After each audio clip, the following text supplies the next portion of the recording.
어머니는 제발 결혼식에 오지 마세요. 어머니가 부끄러워요. 뭐? 뭐가 부끄럽다는 거니? 내가 부끄럽다고? 솔직히 말할게요. 어머니 같은 분이 우리 결혼식에 오시면 미선이 부모님께 창피해요. 재활용품 줍는 어머니가 어머니는 모르시겠지만 미선이네는 대기업 임원 가문이에요. 그래. 내가 그렇게 창피한 존재였구나. 근데 이건 알아둬라. 그 미선이란 여자 엄마가 보기엔 어머니, 이제 그만하시죠. 아, 맞다. 그리고 어머니 통장에 있는 돈. 신혼집 대출금으로 필요해요. 돈? 내가 40년 동안 너 뒷바라지하고 모은 돈을 어차피 저한테 줄 돈 아닌가요? 제가 어머니 아들인데 그 돈으로 뭐 하시게요? 그래. 내가 이런 아들을 뒀구나.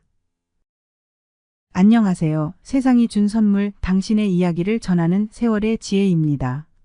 영상이 도움이 되셨다면 구독과 좋아요 부탁드립니다. 저는 김춘옥입니다. 올해 66이고요. 오늘 이 이야기를 시작하기가 참 힘드네요. 목이 메이고 가슴이 아파서. 민수가 5살 때 그의 아버지가 갑자기 세상을 떠났어요. 교통사고였죠. 그때부터 시작됐어요. 제 고단한 인생이.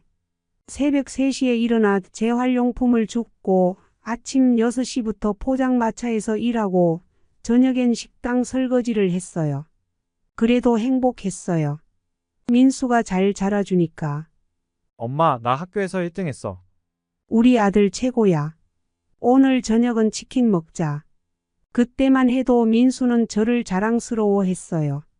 등하교할 때면 제가 일하는 포장마차에 들러서 숙제도 하고 때론 옆에서 심부름도 해주곤 했죠. 우리 엄마가 최고야. 다른 애들 엄마들은 다 놀러 다니는데 우리 엄마는 열심히 일해서 돈도 모으시고. 그런 민수가 중학생이 되면서 조금씩 변하기 시작했어요. 처음엔 친구들이 오는 날이면 제가 포장마차에서 일한다는 걸 숨기더니 나중엔 아예 절 피하기 시작했어요. 제가 새벽에 재활용품 줍는 걸 친구들이 볼까봐 창피하다면서. 엄마, 제발 나 창피하게 하지 말아요. 다른 애들은 다 회사 다니는 엄마를 뒀는데. 그래도 전 이해하려 했어요. 사춘기니까 저러다 나중에 철들면 달라지겠지 하고요. 그런데 제가 착각했네요. 그게 시작이었을 뿐이었어요. 대학교에 입학하고 나서 민수는 완전히 달라졌어요. 제가 힘들게 모은 돈으로 등록금을 내고 학자금 대출도 받았는데 그 돈을 엉뚱한 데 쓴 거예요. 엄마, 나 이번에 명품 시계 하나 샀어요. 친구들이랑 어울리려면 이 정도는 해야죠. 그때 민수가 산 시계가 500만 원이었어요. 제가 한 달 내내 쓰레기를 주워 모은 돈이 하루 만에 시계로 변해버린 거죠. 미쳤니? 그 돈이면 내 등록금이. 엄마는 몰라요. 요즘 세상이 어떤 세상인데 난 이제 엄마처럼 살고 싶지 않아요. 그 말을 듣는 순간 제 심장이 덜컥 내려앉더라고요. 제가 그토록 힘들게 번 돈으로 허세 부리는 걸 보니 암담하더군요. 그러다 5년 전에 제가 처음으로 쓰러졌어요. 위암 3기로요. 의사 선생님이 수술을 서두르자고 하시는데 그때 민수가 엄마, 수술비가 너무 많이 나와요. 좀 더 버텨보면 안 될까요? 내가 취직하면. 자기 어머니 수술비가 아깝다는 게 말이 됩니까? 그래도 전 또 이해하려 했어요. 취직도 안 했으니 그렇지 하고요. 항암 치료를 받으면서도 일을 계속했어요. 새벽에 재활용품 줍는 건 못하게 됐지만 그래도 포장마차는 계속했어요. 구토가 나도 머리가 빠져도 민수 취직하면 지원해주고 싶어서 그렇게 3년을 버텨서 민수를 중소기업에 취직시켰어요. 제가 모은 돈으로 취업 컨설팅도 받게 하고 정장도 사주고요. 그런데 취직하고 처음 받은 월급을 자기 명품 가방 사는 데 썼더라고요. 엄마, 회사에서 이 정도는 해야 무시 안 당해요. 엄마는 이해 못 하시겠지만. 그래요. 전 끝까지 이해하지 못했나 봅니다. 제 아들이 제가 목숨 걸고 일해서 번 돈으로 허세나 부리고 그러다 작년 겨울쯤 민수가 여자친구를 소개한다고 했어요. 처음부터 느낌이 안 좋더라고요. 그 여자의 눈빛이 뭔가 계산적이었거든요. 어머니, 저는 미선이라고 해요. 저 어머니 아들 잘 만났죠? 진짜 착하고 능력 있잖아요. 억지스러운 말투. 처음부터 과하게 칭찬하는 태도. 그리고 무엇보다 제 손을 보는 그 눈빛이 마음에 걸렸어요. 제가 장갑을 꼈는데도 투병으로 부어오른 손가락을 유심히 보더니 어머니, 그동안 많이 고생하셨나 봐요. 근데 어머니, 재산은 좀 모아두셨어요? 첫 만남에서 하는 말이 재산이라니요. 그때부터였어요. 제 가슴 한편이 불안하게 요동치기 시작한 게 그 후로 미선이는 일주일에 2번씩 우리 집을 찾아왔어요. 처음엔 맛있는 과일을 사들고 와서는 어머니, 이거 비싼 샤인머스켓이에요. 어머니 드시라고 특별히 제가 골랐어요. 과일을 건네고 나면 어김없이 돈 얘기가 나왔죠. 근데 어머니, 아들 하나 키우시느라 얼마나 고생하셨어요. 그래도 재활용품으로 꽤 모으셨다고 하던데. 동네 사람들한테 제 이야기를 캐고 다녔나 봐요. 누군가 제가 40년간 재활용품을 모아서 꽤 큰 돈을 모았다는 걸 알려준 모양이에요. 어머니, 저희 신혼집은 강남으로 알아보고 있어요. 89평이에요. 분양가가 15억인데. 우리 민수 오빠가 대출을 좀 알아보고 있어요. 15억이라뇨. 우리 민수 연봉이 4천도 안 되는데. 제가 놀라서 물었죠. 민수가 어떻게 그 돈을. 아니, 어머니가 도와주실 줄 알고요. 어차피 민수 오빠 줄 돈 아니에요? 점점 더 노골적으로 변해갔어요. 명품 가방 시계. 심지어 신혼여행도 몰디브로 가자고 하더라고요. 어머니, 신혼여행 정도는 제대로 가야죠. 비행기도 퍼스트 클래스로요. 어머니도 같이 가시고요. 물론 경비는 어머니가. 그러더니 급기야 자기가 일하는 피부과를 소개하면서 어머니, 우리 원장님이 어머니한테 특별 할인해준대요. VIP 회원권이 5천만 원인데 어머니는 특별히 3천만 원만 내시면 돼요. 그제서야 알았어요. 미선이가 피부과 원장 비서가 아니라 실적을 올려야 하는 영업사원이었다는 걸. 하루는 민수를 불러서 물어봤어요. 예. 미선이 어디 회사 다닌다고 했니? 엄마, 미선이는 대기업 임원 딸이에요. 지금 피부과는 취미로 하는 거고요. 그런데 이상했어요. 대기업 임원 딸이 왜 피부과 영업사원을 하고 있을까? 그래서 제가 직접 알아봤어요. 동네 미용실에서 단서를 잡았죠. 아이고, 춘옥 씨. 그 여자 소문 못 들었어요? 사채 빚만 수억이래요. 카드 빚에 보험 사기에 전 남자친구한테서 2억을 뜯어내서 도망갔다는 소문도 있던데.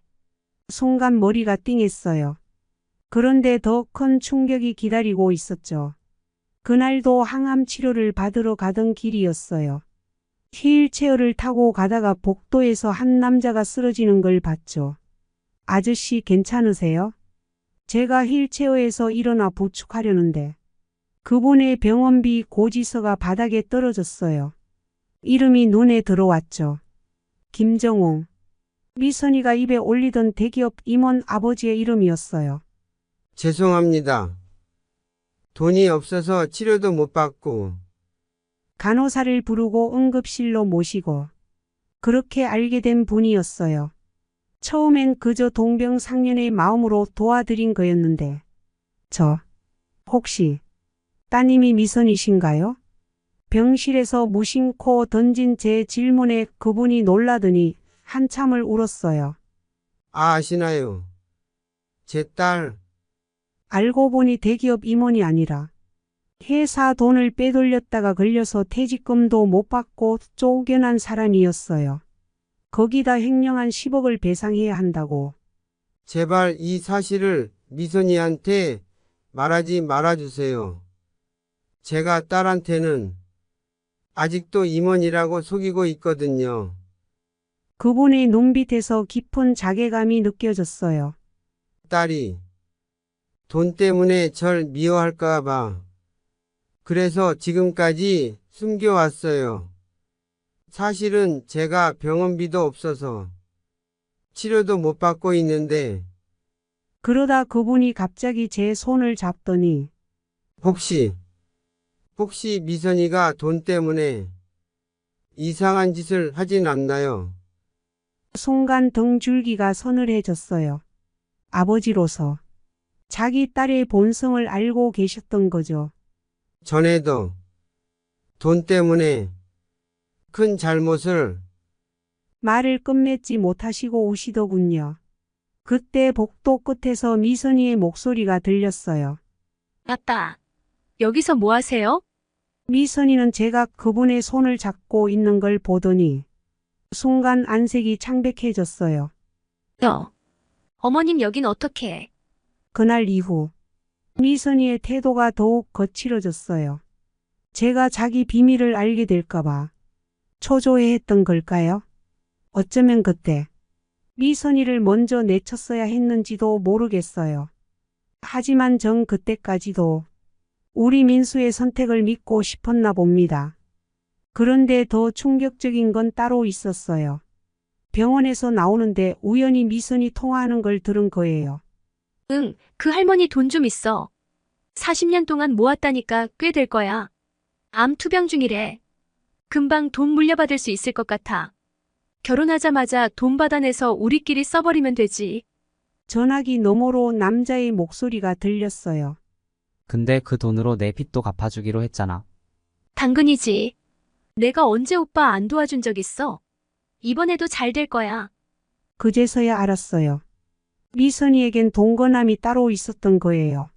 우리 민수는 그저 돈을 뺏기 위한 도구였을 뿐이었죠. 병원 화장실에 들어가서 한참을 울었어요. 내 아들이 이용당하고 있었다는 게 너무 가슴 아팠거든요. 그날 저녁 민수를 불러서 이 이야기를 하려고 했어요. 그런데 엄마, 나 미선이랑 다음 달에 결혼하기로 했어요. 뭐라고? 그리고 엄마 통장에 있는 돈 신혼집 대출금으로 필요해요. 어차피 나중에 제 돈 될 거. 지금 좀 빌려주세요. 애야. 엄마가 할 말이 있는데. 엄마, 제발 미선이 험담은 그만해요.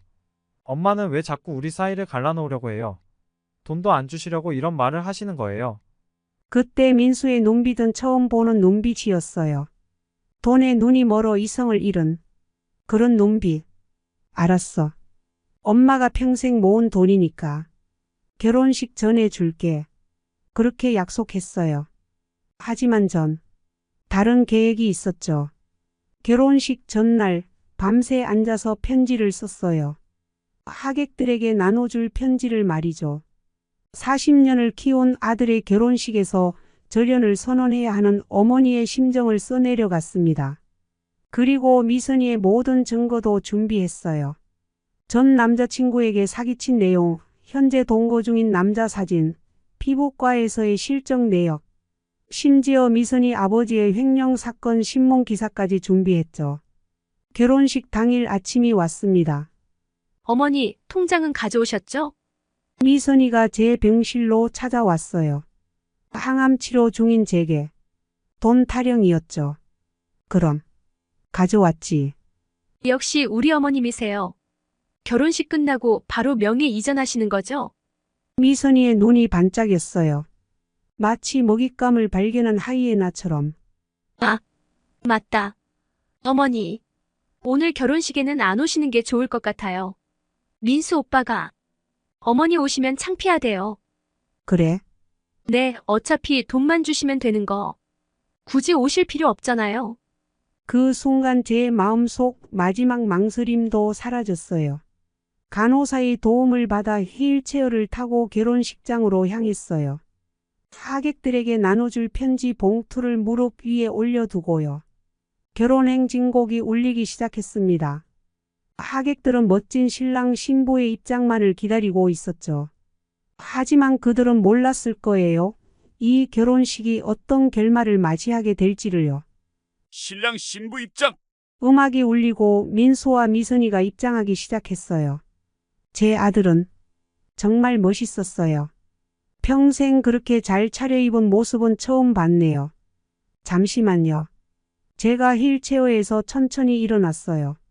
항암 치료로 머리카락도 다 빠지고 몸은 앙상하게 마른 그런 모습으로 어머니, 제발요. 부탁드렸잖아요. 민수가 달려와 제 입을 막으려 했지만 저는 말을 이어갔죠. 오늘 저는 이 자리에 온 모든 분들께 진실을 말씀드리려고 합니다.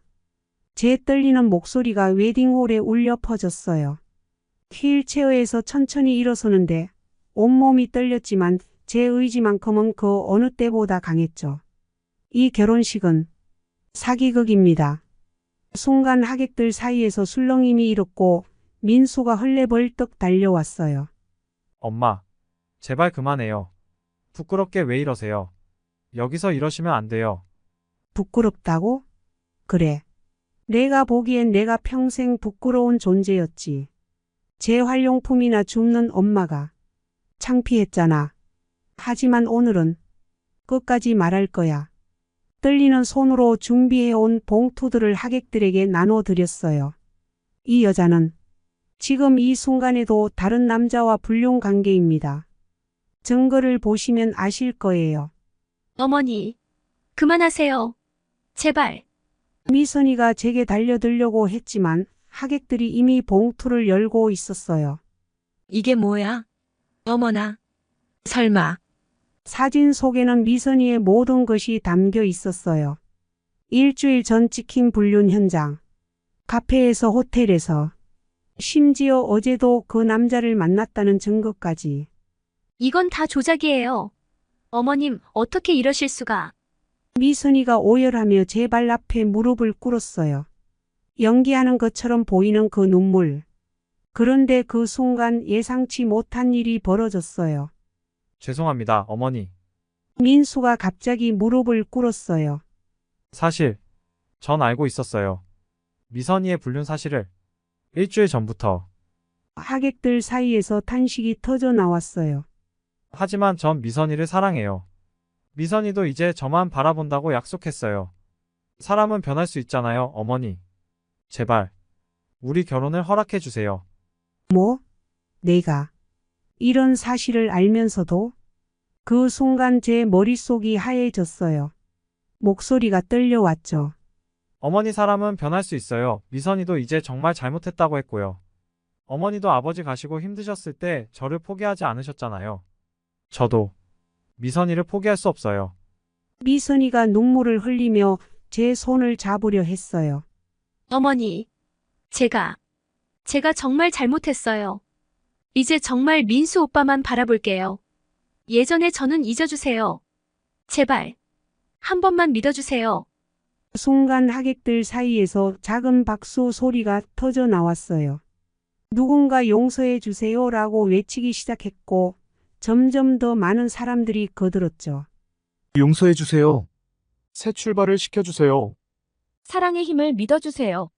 마치 드라마의 한 장면 같았어요. 하객들은 감동의 눈물을 흘리고 있었죠. 용서와 화해, 사랑의 승리라고 생각했던 거예요. 하지만 전 미선이의 눈빛에서 전혀 다른 것을 봤어요. 살짝 올라간 입꼬리, 승리의 미소였어요. 내 아들을 완벽하게 자기 소나기에 넣었다는 그 오만한 눈빛을 봤죠. 이제 어머니도 저희 편이 되어주세요. 행복한 가정 만들어보고 싶어요. 결국 그날의 결혼식은 예정대로 진행됐어요. 제가 준비한 모든 증거에도 불구하고 오히려 저는 용서할 줄 모르는 독한 시어머니가 되어버렸죠. 어머니, 이제 우리 시작해요. 다시 행복한 가정으로. 민수의 그 말이 제 가슴을 후벼 팠어요. 그때는 미처 몰랐답니다. 결혼식 다음 날부터 제 고통의 시간이 시작됐어요. 신혼여행을 호텔 스위트룸으로 예약했다면서 카드값을 내밀더군요. 무려 2천만 원. 어머니, 이제 한 가족인데 체면도 있잖아요. 신혼여행도 제대로 못 가면 쪽팔리잖아요. 결혼 한 달 만에 민수가 찾아왔어요.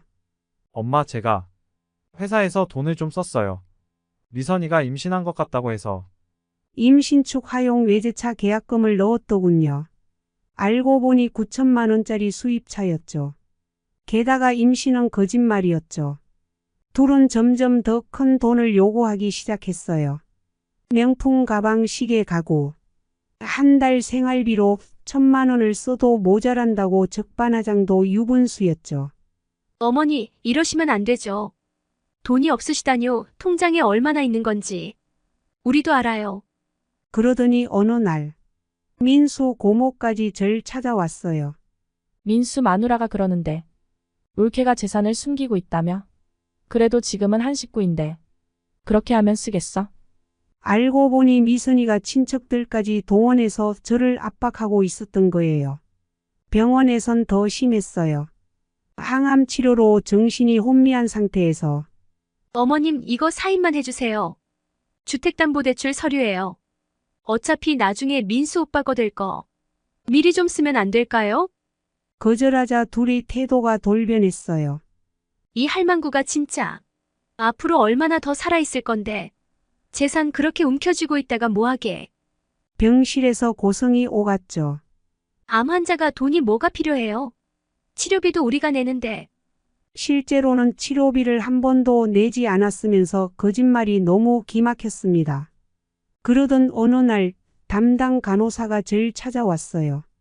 김춘옥님 약이 바뀐 게 이상해서 검사해봤더니 항암제가 전혀 다른 약으로 바뀌어 있었어요. CCTV를 확인해보니 미선이가 간호사 복장을 하고 병실에 들어와 약을 바꾼 장면이 찍혀 있더라고요. 더 충격적인 사실은 그 뒤에 알게 됐어요. 죄송합니다만 제가 할 말이 있어서. 옆 동네 마트 주인이 저를 찾아왔어요. 사모님 며느님, 3년 전에도 똑같은 수법으로 독신 노인을 노린 적이 있어요.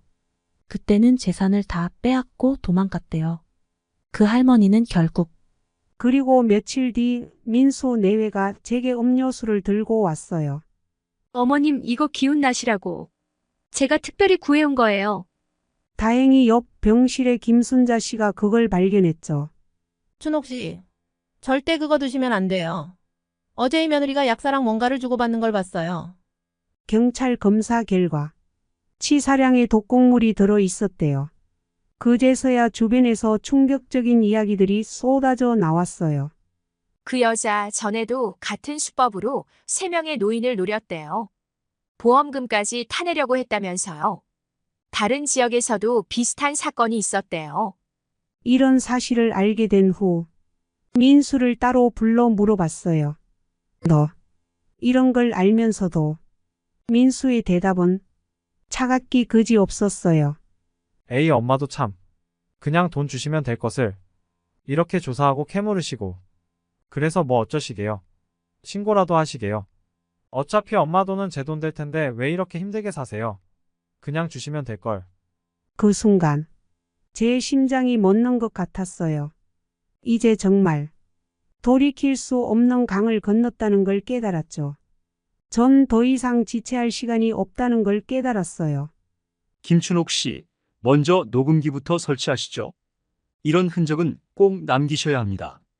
6개월 전 강력반 최 형사님과 처음 만난 날이었어요. 병원 주치의 선생님이 수상한 정황을 발견하고 경찰에 신고해 주신 거였죠. 혈액 검사에서 미세한 독극물 성분이 검출됐어요. 누군가 김춘옥 씨를 조금씩 해치고 있는 것 같습니다. 처음엔 저도 믿기지 않았어요.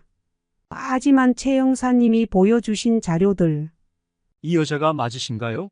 3년 전 부산에서 똑같은 수법으로. 사진 속 미선이었어요. 머리 모양만 달랐을 뿐 분명 그 얼굴이었죠. 치매 노인을 상대로 한 보험 사기. 요양원 운영하면서 벌인 횡령.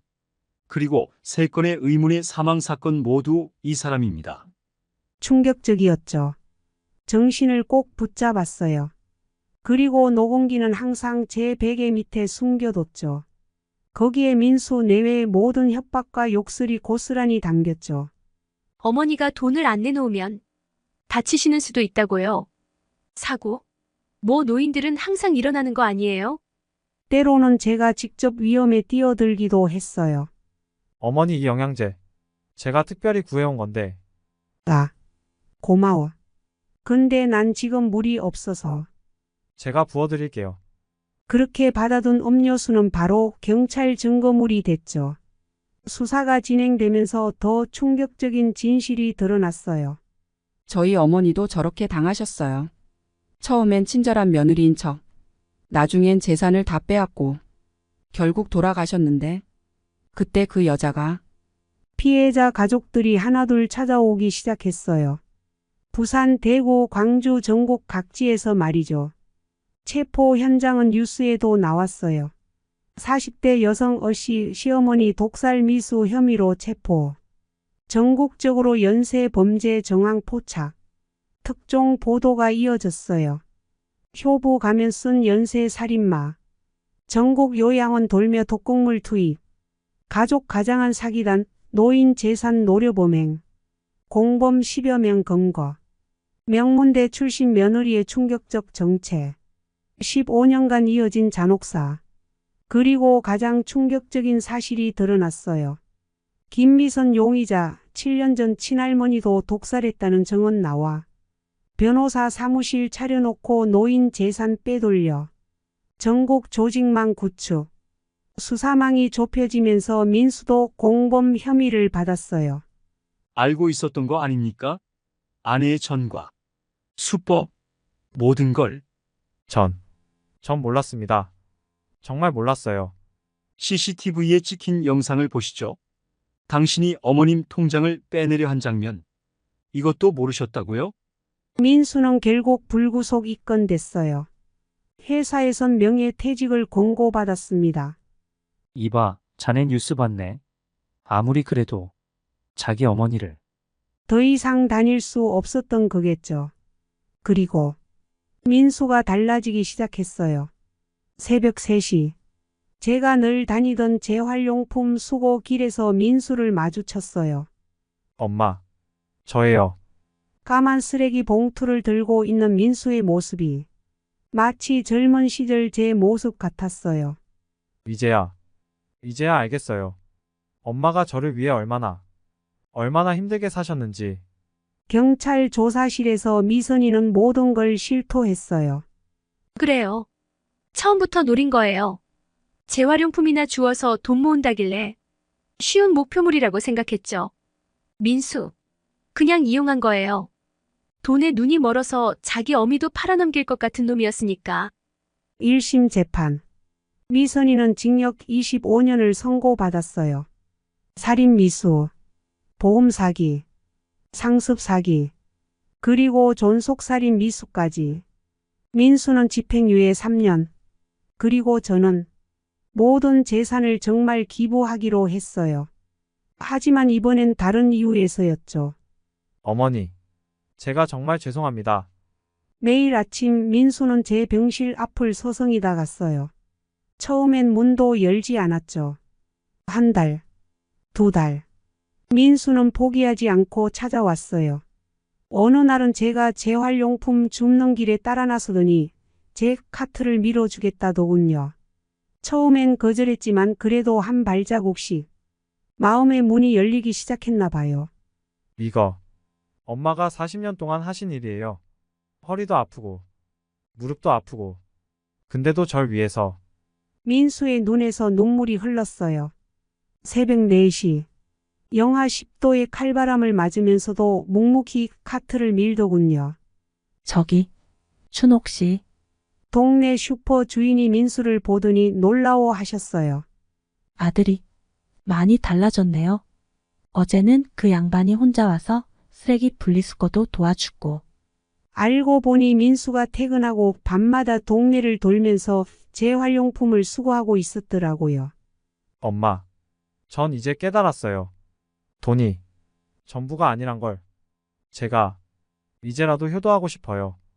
돈으로가 아니라 진짜 아들로서. 그리고 며칠 뒤 저는 큰 결심을 했어요. 이 재산, 노인학대 피해자 지원센터에 기부하겠습니다. 이번엔 진짜였어요. 엄마, 그러시면 내가 걱정할 거 없어. 이제 난 너무 부자야. 내 아들이 진짜 내 아들로 돌아왔으니까. 지금 민수는 노인보호센터에서 자원봉사를 하고 있어요. 퇴근 후에는 저와 함께 재활용품을 주어요. 힘들다고 징징대지도 않아요. 돈이 참 무서운 거더군요.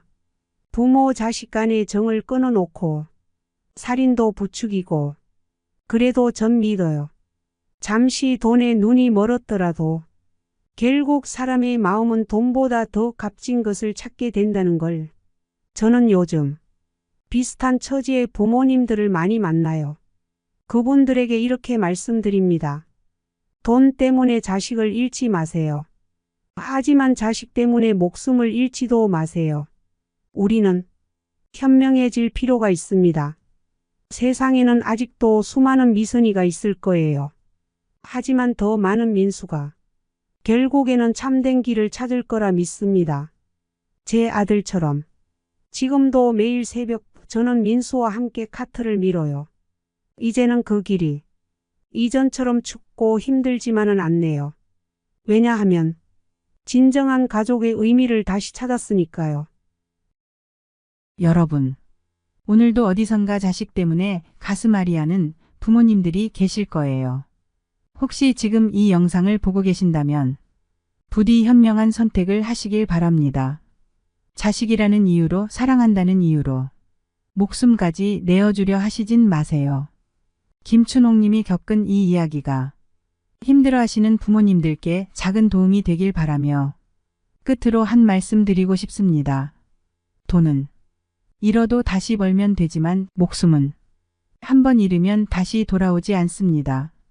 부모 자식 간의 정은 그 어떤 것보다 귀하지만 그 정을 지키기 위해 자신의 생명까지 내어주는 건 진정한 사랑이 아닐 수 있습니다. 여러분의 가정에 건강과 행복이 가득하시길 바랍니다. 오늘도 세상이 준 선물, 당신의 이야기를 전하는 세월의 지혜를 시청해 주셔서 감사합니다. 구독과 좋아요. 그리고 여러분의 이야기도 댓글로 남겨주세요. 여러분의 이야기가 또 다른 누군가에게 희망이 될 수 있으니까요. 다음 이야기로 찾아뵙겠습니다. 감사합니다.